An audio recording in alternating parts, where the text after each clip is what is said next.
Welcome to ATI Pro Media. It's Monday, August 26th, the last full Monday in August. It'll be September next Monday. We're back again here. ATI Pro Media, powered by Advanced Trading. Markets, grains, a little weaker overnight. We got a lot to talk about here today. We'll see what's going on. Tommy is out working hard, but so it's Connor B and I. Let's go to LaSalle Street and check in on the grain markets. Corn overnight down 3 cents here in the open. Beans down 2 to 3 cents. Casey wheat up a penny right now, just flipped green. Chicago wheat down a penny and a half. Flip over to the livestocks if I can find my clicker. Cattle market had a neutral to bearish cattle on feed report, but the cattle don't care. Feeders are up $1.20. Fats are up $1. Good to see the green on the board. On the hog market, we're down 30 to 40 points on the hog. Crude oil over there. Let's jump over to Wall Street. Crude oil up 2.5. Heating oil up 6 cents. Nat gas, we're a little down on the front, up a penny on the back. Equities, Nasdaq's down 84 points. S&P up 5. The Dow up 100. Big day. Connor B, come on into the show and join me. Bail me out. It's a Monday. Let's talk markets. Hey, happy Monday.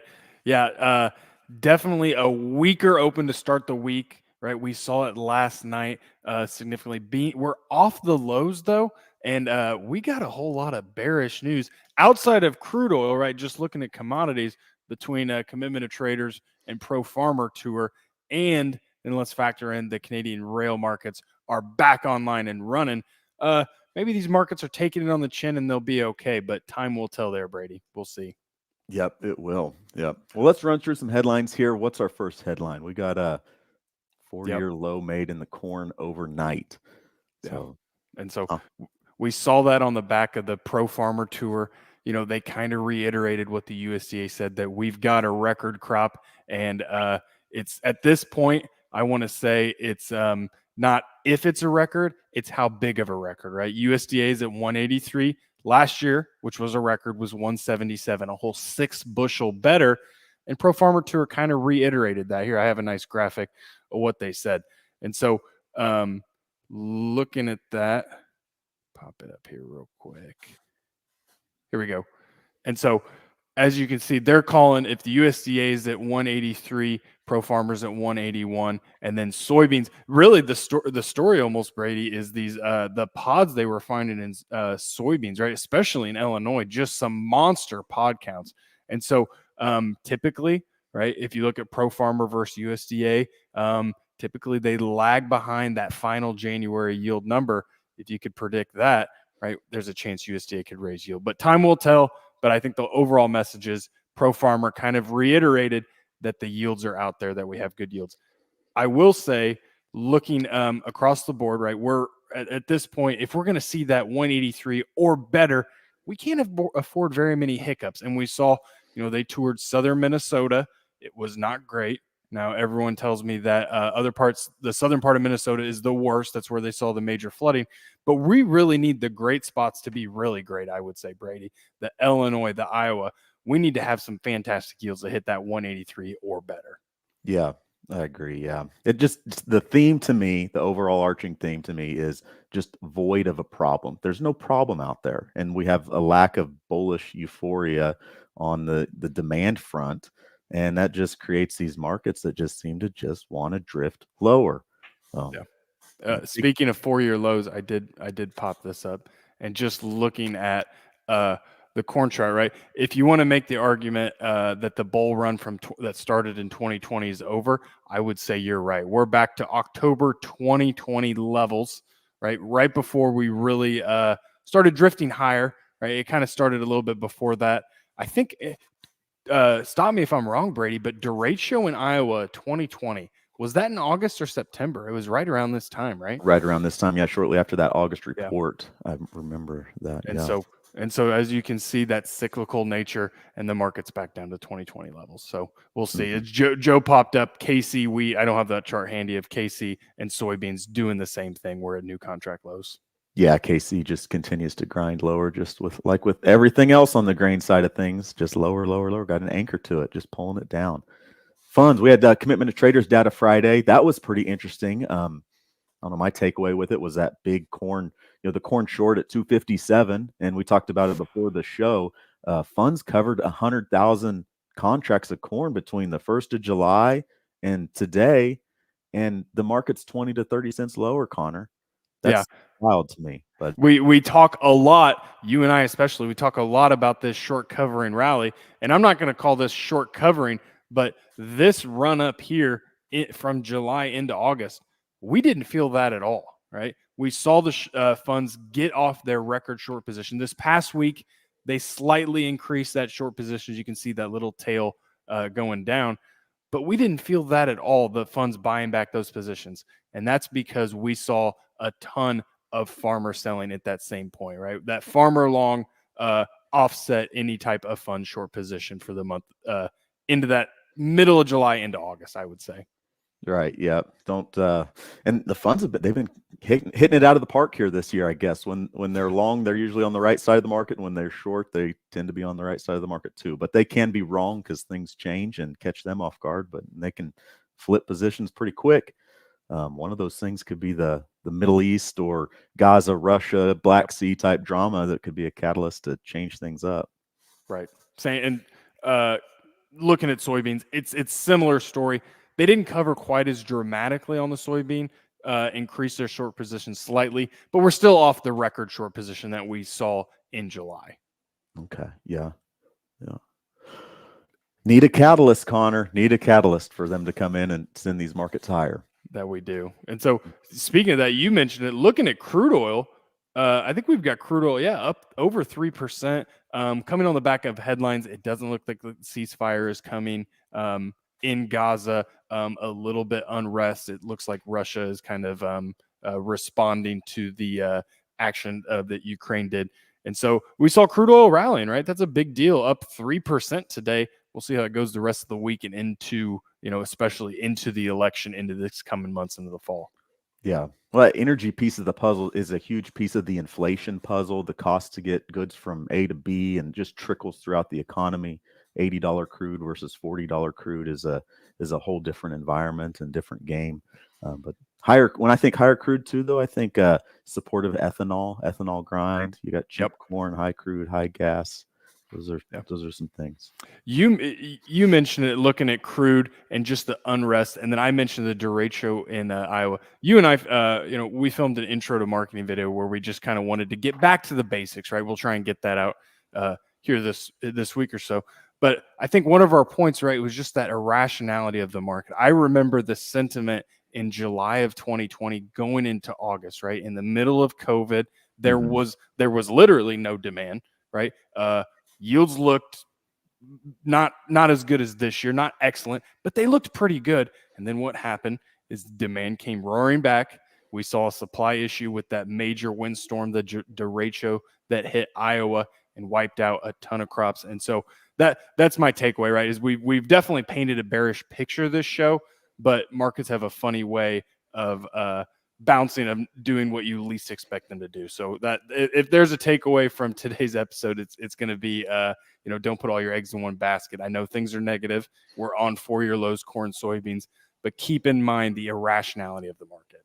Yeah, great point. Yeah, you get so sucked into today's feeling and today's market, today's noise, and things change tomorrow. And everybody flips to one side of the boat. And is it getting too heavy on that other side, the bearish side? Seems like the bears have a lot to talk about right now, but that they do. Yeah. So, well, hey, other things we had, cattle on feed report. You did a premium special, went live Friday. You want to give us a quick recap on that? Yeah, I'll flash the numbers up here real quick.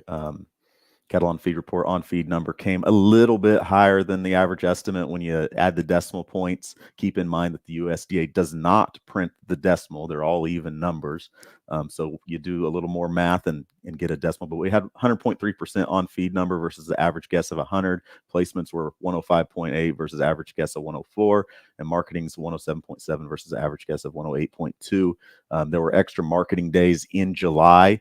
So when you take those out and adjust for those extra marketing days, marketings were actually below year ago. So kind of, they called it neutral to bearish. I would have called it neutral to bearish coming out of that report. But here we are. The trade don't care. Feeders are up $1.50. Fats are up $1. That's good to see. These markets have been beat up. It's been a $30 meltdown on the feeder cattle side of things. Last year, September to December, we had a $60 sell off, and there's still plenty of room for the funds to get short or add to their short position on the feeder cattle side. Fat cattle side, they can sell their 41,000 net long. They can liquidate that position. So there's still risk to the downside, Connor. But having a nice reaction here today, that's good to see. Yeah, we'll take it. And so with that, let's give a quick plug on premium. I know over this weekend, Tommy went live with Don Wick. I think today, correct me if I'm wrong, we've got Mick Carr with weather. And then I think we're going to have appearance from Dave Lechtenberg too. I don't know if that's today or tomorrow. I might be getting ahead of myself, but those are ones I always like to see. I like the weather. I like listening to Don Wick, but Dave Lechtenberg, he's a guy that's been doing it a long time. Real interested in what he has to say, looking at specific trade, specific positions he thinks you should have on going into harvest. If you're a premium subscriber, make sure to tune into that one.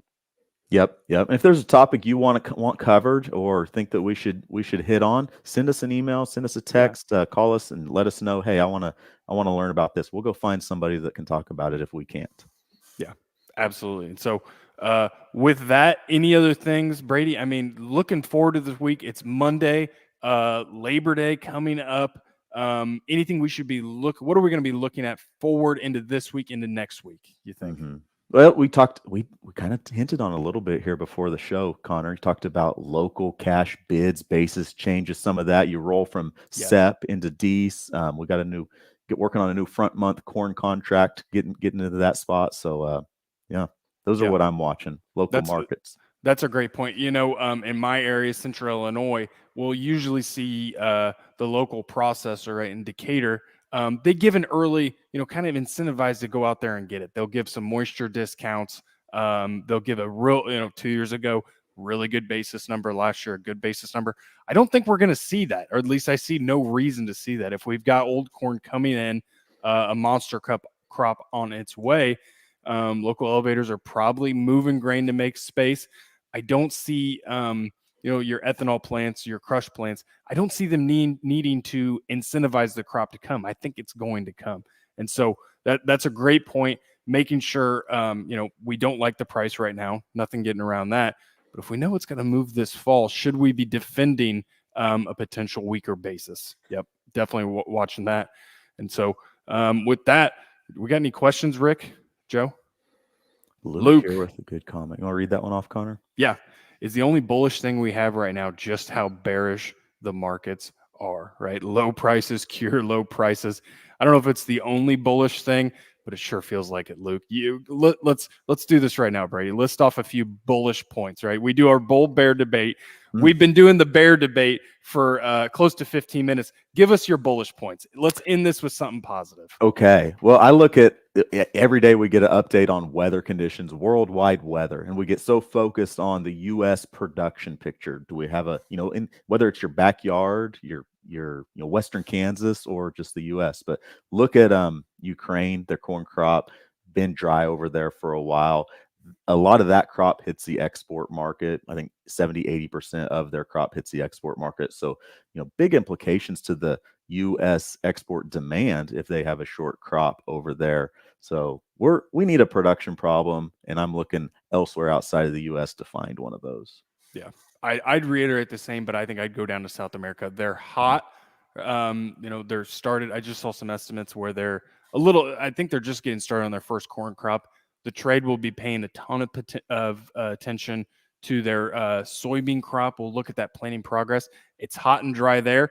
Things change very quickly. But if we get the trade to start maybe pricing in some of that uncertainty, and then maybe we could factor in a little bit of a demand bump, that's going to be my bullish cards. I know it's not great, right? I wish I had more bullish cards to play, but that's what I'd look at if I had to be on the bull side of this market. Yeah, it's never fun when you feel like you have to reach for those bullish cards, but we all love bull markets, but they don't last forever, Connor. Right. Absolutely. And so I think with that, we'll go ahead and wrap up the show unless you got something else. Sounds good. Let's get to work, Connor. Okay. Well, in this, and we're going to end it a little differently. We're going to do the ATI commercial, but you got any questions, send us an email, send us a text, or give us a call. And with that, we will see everyone tomorrow. Have a good one. See you. Welcome to ATI Pro Media, powered by Advanced Trading. We're a financial channel that loves agriculture. For just $1 a day, you'll receive advanced trading research, actionable text, and a minimum of 6 videos a week featuring industry experts and insight. Click the button